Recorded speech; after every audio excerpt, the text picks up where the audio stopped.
So I will speak to the camera, and then you and I will just have a conversation. You can pick the whole thing up. Ready? Right. Go. All right, I'm here with another one of our local artists, our local creators. Joe, why don't you tell us a little bit about the comic book that you created here in this universe that you've created? Okay, so this is the first issue of the Animus Rites of Passage story world, and what we have here is the beginning of a 25-year planned story arc with five-year chunks creating a 5-act structure.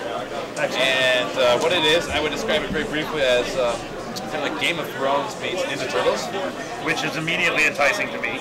Yeah, or Lord of the Rings meets Planet of the Apes.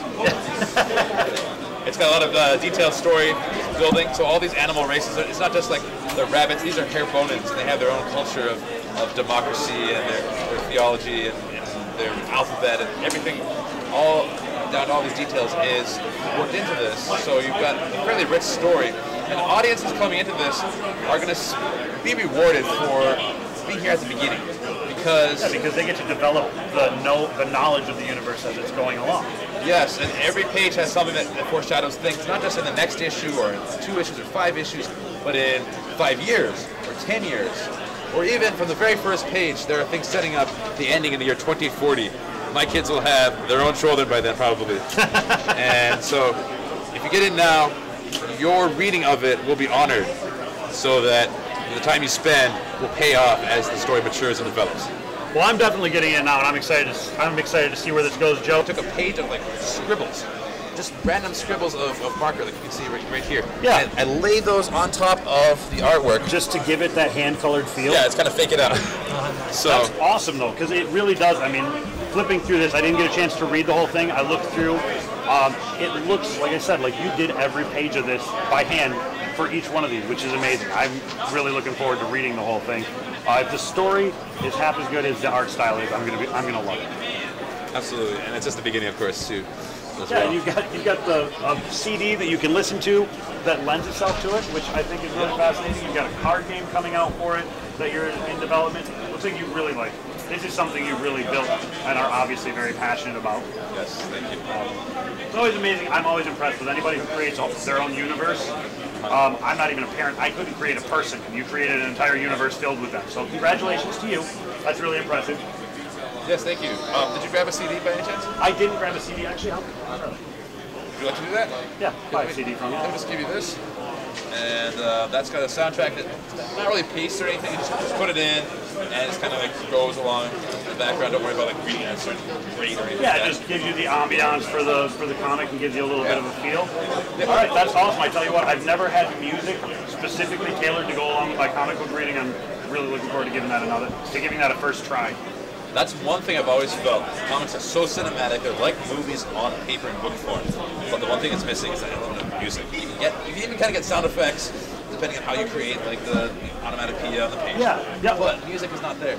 I remember back in the 90s, I was reading my brother's stash of comics from the 80s. And he had Master of Kung Fu. So it was a Kung Fu comic book. I love Master of Kung Fu. And at the same time, on TV was David Carradine's Kung Fu: The Legend Continues.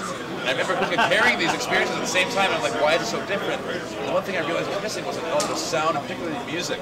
And I always had in the back of my head, what if a comic could have music? And I'm like, oh no, it can't happen, it can't happen. Until it all just sort of came together. We had the CD with the comic until together. You did it.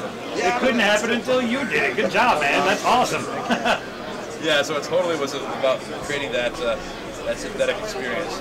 And I'm willing to even give you guys a little bit of a spoiler here. Back when I was a kid, I had a lot of stuff from like the 80s, and one of the things I had was a big LP of the original Star Wars: A New Hope soundtrack, and so it had huge liner notes that were like, as big as the LP, right? So lots of detailed information on the notes. And one of the things I talked about is how John Williams did not use any synthetic sounds, no electronic sounds, nothing sort of far out, even though everything you're seeing on screen is all futuristic and spaceships and droids. Yeah. But the music creates the heart of the experience. Mm-hmm. And so it was basically trying to say that this is a fantasy story because it's all orchestral, all medieval sort of sounds. Yeah. And even though you're seeing something else, so that counterpoint and the contrast between the music and what you're seeing is part of the interplay of the series. So what I created here was something I'd always wondered about, which is could you do the reverse. Could you take a fantasy story and put synthetic sounds to it? And this is, you know, more of a trancey electronic kind of theme to the music. And what I'm trying to do is set up some of the elements of sci-fi that are going to come into it later. The genre is actually going to twist a bit in about 5 years. It's a little bit of a spoiler warning, but I'm trying to get that into people's minds and heads that they don't feel like totally betrayed, but it's been there all along in the back of their mind. Yeah, you know what? It does feel kind of like sci-fi a little bit. It's always kind of felt a little bit like sci-fi, though it's been this sort of castles and swords and warriors kind of story. But there's always been a hint that yes, this has been, you know, there are these like sci-fi elements on the pages, and the music subtly has always been telling us that there's a sort of celestial backdrop to the whole thing. All right, that's awesome, man. I'm really excited, and I'm excited for you. It looks like you've got a very, very good thing going here for you. All right, thanks again.